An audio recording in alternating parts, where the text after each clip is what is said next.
अपना radio 96.9 FM।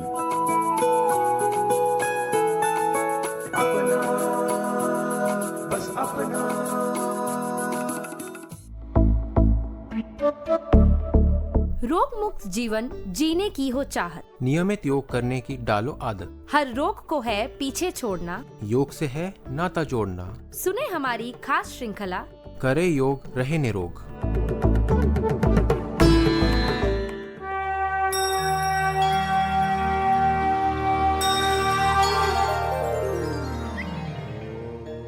अपना radio 96.9 FM में आप सभी का स्वागत है। आप सुन रहे हैं हमारा विशेष कार्यक्रम करे योग रहे निरोग। मैं हूं कविता शर्मा। दोस्तों, भारत ने प्राचीन काल से ही दुनिया को ज्ञान और विज्ञान का तोहफा दिया है।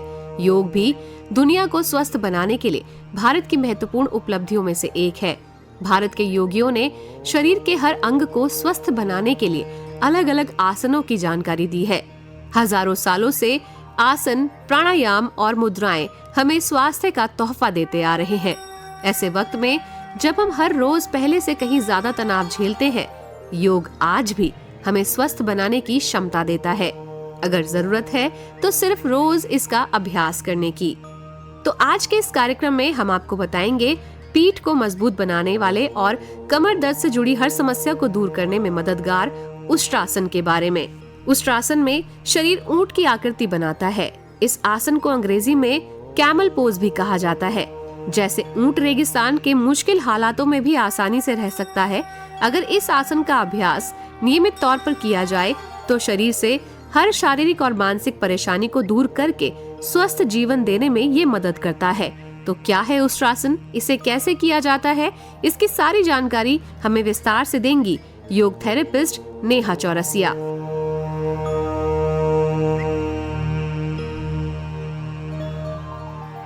नमस्कार, मेरा नाम नेहा चौरसिया है। मैं रोहिणी में काम कर रही हूँ, नेचुरोपैथी हॉस्पिटल में। आज हम सभी बात करने वाले हैं उष्ट्रासन की। बहुत ही सरल अभ्यास है उष्ट्रासन, बहुत ही फेमस आसन है ये। इसको इंटरनेशनल योगा डे प्रोटोकॉल में भी महत्व दिया गया है। ये आसन रखा गया है इंटरनेशनल योगा डे में। प्लस हमारा जो पुराने योगिक ग्रंथ है उसमें से खिरंड संहिता में जो मुख्य 32 आसन बताए गए हैं उसमें से एक आसन उष्ट्रासन भी है। तो आप इससे भी अनुमान लगा सकते हैं कि कितना उपयोगी आसन है ये आसन 2 तरीकों से किया जाता है। बेसिकली इसकी प्री प्रैक्टिस होती है और फिर फाइनली हम उष्ट्रासन करते हैं। तो 2 अभ्यास हैं इसके। अब बात करते हैं उष्ट्रासन किससे बना है ये आसन। तो उष्ट्र का अर्थ है ऊंट, कैमल। इस आसन की जो फाइनल पोजीशन होती है वो ऊंट के रीढ़ की हड्डी के जो उभार होता है, ऊंट का जो कुबड़ निकलता है उसका जो उभार होता है, फाइनल पोस्चर में बॉडी की स्थिति वैसी ही हो जाती है, शरीर की स्थिति। इसलिए इस आसन का नाम उष्ट्र आसन रखा गया है। अब बात करते हैं ये आसन करना कैसे है, विधि क्या है। तो इस आसन को करने के लिए हमें घुटनों के बल, जैसे कि जिसे वज्रासन कहा जाता है, घुटनों के ऊपर पहले बैठना होता है। वज्रासन में जैसे नमाज पढ़ते हैं घुटनों पे बैठते हैं, वैसे ही फिर हमें घुटनों पे खड़े होना होता है। जब हम घुटनों पे खड़े हो जाते हैं तब हम शुरुआत में, मतलब प्रारंभिक स्थिति में, हम उस अर्ध उष्ट्रासन का ही अभ्यास करते हैं। इस स्थिति के लिए आपको थोड़ा सा घुटनों में अंतर रखना होता है। लगभग हम 1 फीट से थोड़ा सा कम का गैप दे देते हैं घुटनों में और पीछे हमारे दोनों पंजों में, पैरों में। इसके बाद हम दोनों हाथों को अपने पीछे कमर पर रख लेते हैं, कमर के निचले हिस्से पर, और अपनी कोहनियों को एकदम पीछे ले जाते हैं, एकदम टक इन कर लेते हैं, जिससे हमारे चेस्ट ओपन हो जाती है। फिर श्वास भरते हुए हमें धीरे से पीछे की तरफ झुकना होता है, मुड़ना होता है, अपनी कमर को पीछे मोड़ना होता है। ये स्थिति अर्ध उष्ट्रासन की स्थिति है, प्रीवियस प्रैक्टिस है उष्ट्रासन की। बहुत सरल है। अब श्वास यहाँ पे कुछ देर तक हम रुक सकते हैं। अगर रुकने की क्षमता ना हो तो श्वास छोड़ते हुए हम वापस आ जाते हैं। तो जब करेंगे पीछे जाएंगे, श्वास भरेंगे और जाएंगे, थोड़ी देर रुकेंगे, क्षमता अनुसार श्वास लेते रहेंगे। जब रुकेंगे जब ना रुका जाए, लगभग 10 से 20 सेकंड रोकने का अभ्यास करेंगे।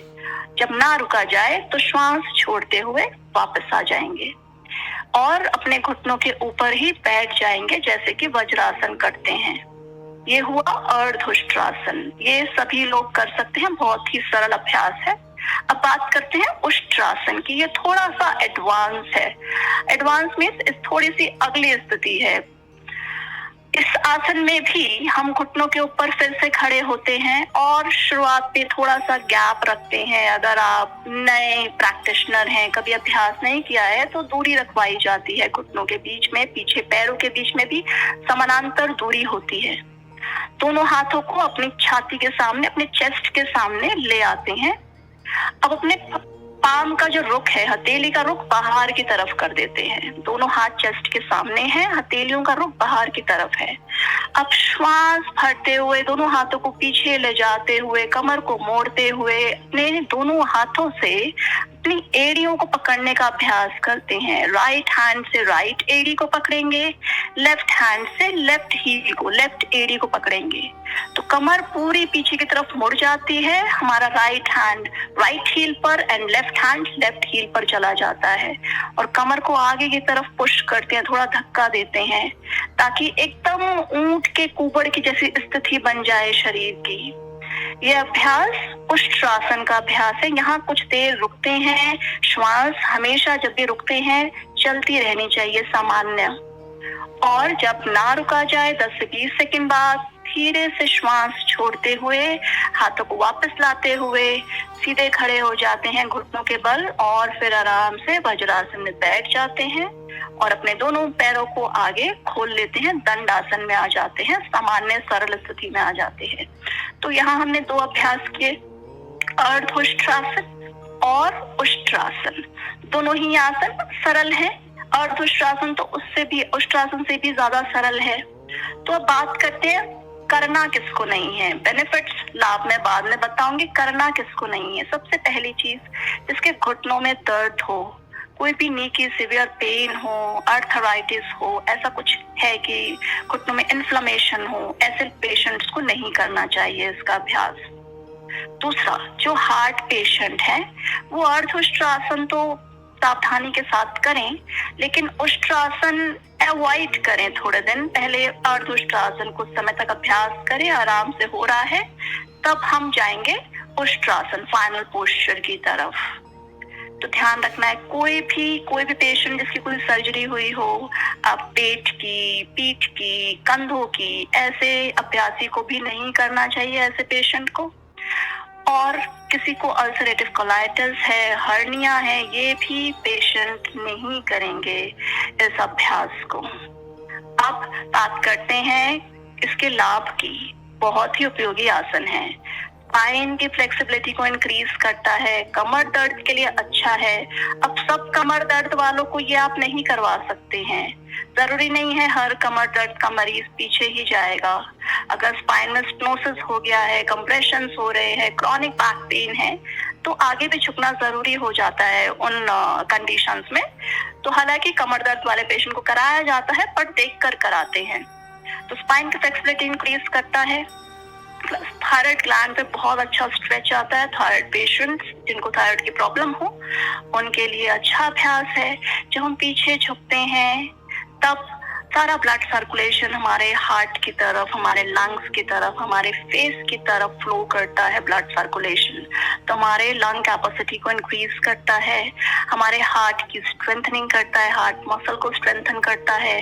फेस की तरफ ब्लड सर्कुलेशन आता है तो फेस पे ग्लो आता है। और अगर इसी आसन में हम आईब्रो सेंटर पे देखें तो हमारी दृष्टि भी, आई साइट भी इम्प्रूव होती है। सर्वाइकल स्पॉन्डिलाइटिस, सर्वाइकल स्पॉन्डिलोसिस, इन दोनों पेशेंट्स के लिए भी अच्छा अभ्यास है जब आप पीछे चले जाते हैं। और ध्यान रखना है, अगर चक्कर आते हैं, कुछ सर्वाइकल प्रॉब्लम जिनको होती है, उन पेशेंट को चक्कर आते हैं क्योंकि नर्व कंप्रेशन हो रखे होते हैं या वर्टिगो की प्रॉब्लम है, उन पेशेंट्स को बिल्कुल ये अभ्यास नहीं करना है। तो सर्वाइकल स्पॉन्डिलाइटिस में अगर आपको चक्कर नहीं आ रहे हैं तब आप पीछे जाने वाला ये अभ्यास कर सकते हैं। अगर कुछ पेशेंट्स को चक्कर आते हैं वो नहीं करेंगे इस अभ्यास को।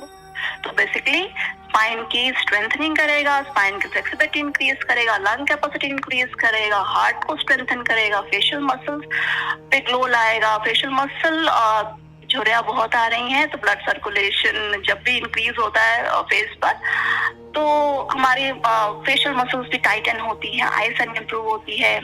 और जब हम पीछे जाते हैं हमारे पेट पे बहुत अच्छा खिंचाव होता है, तो जितने भी हमारे पेट के अंदर अंग हैं, जो भी ऑर्गन्स हैं, उनकी मसाज होती है, वो प्रेस होते हैं, तो हमारा डाइजेस्टिव सिस्टम भी इम्प्रूव होता है और डाइजेस्टिव सिस्टम की फंक्शनिंग अच्छी हो जाती है। वो सब ऑर्गन्स हमारे जो डाइजेस्टिव सिस्टम में इंक्लूड होते हैं उनकी फंक्शनिंग इंप्रूव होती है। हमारे यूट्रस के लिए अच्छा है, हमारे ओवरीज के लिए अच्छा है, पेल्विक रीजन के लिए अच्छा है। और कमर पे अगर मोटापा है, चर्बी है, हिप्स पे है, आपके बटक्स पे, तो उसको भी ये कम करता है। तो बहुत उपयोगी आसन है।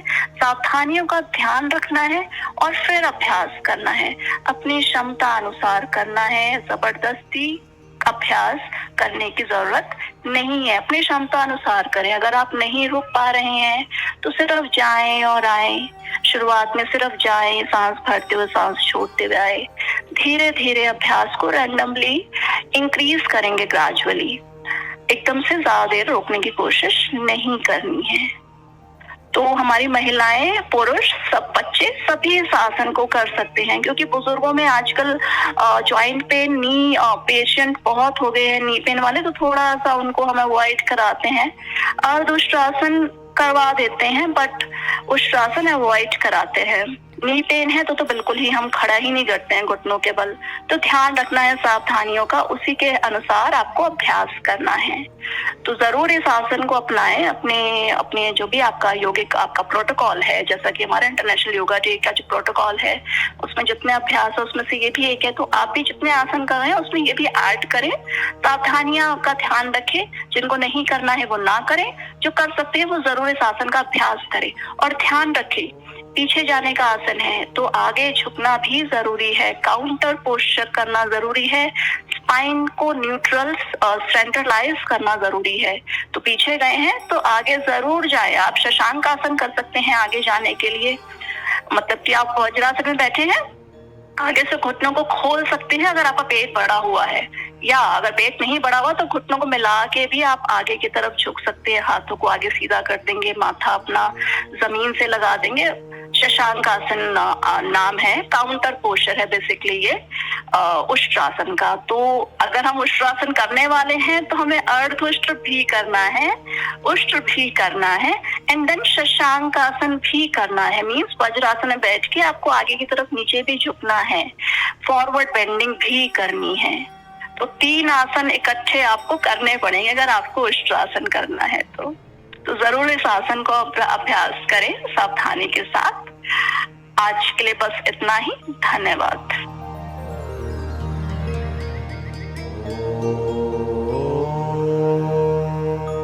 तो दोस्तों, कार्यक्रम श्रृंखला करे योग रहे निरोग में आज इतना ही। हम उम्मीद करेंगे कि उष्ट्रासन आप अपनी दैनिक दिनचर्या में शामिल करेंगे और अपनी रीढ़ की हड्डी को मजबूत बनाएंगे, साथ ही साथ स्वस्थ रहेंगे। इन्हीं शब्दों के साथ सुनते रहिए अपना रेडियो 96.9 FM। कविता शर्मा को दीजिए अनुमति। नमस्कार।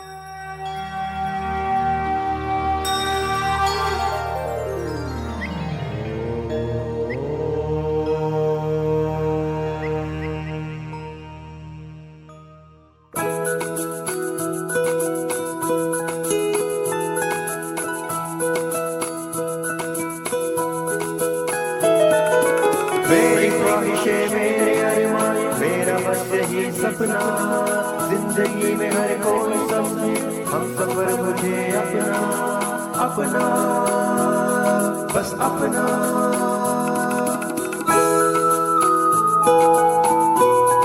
अपना रेडियो 96.9 FM।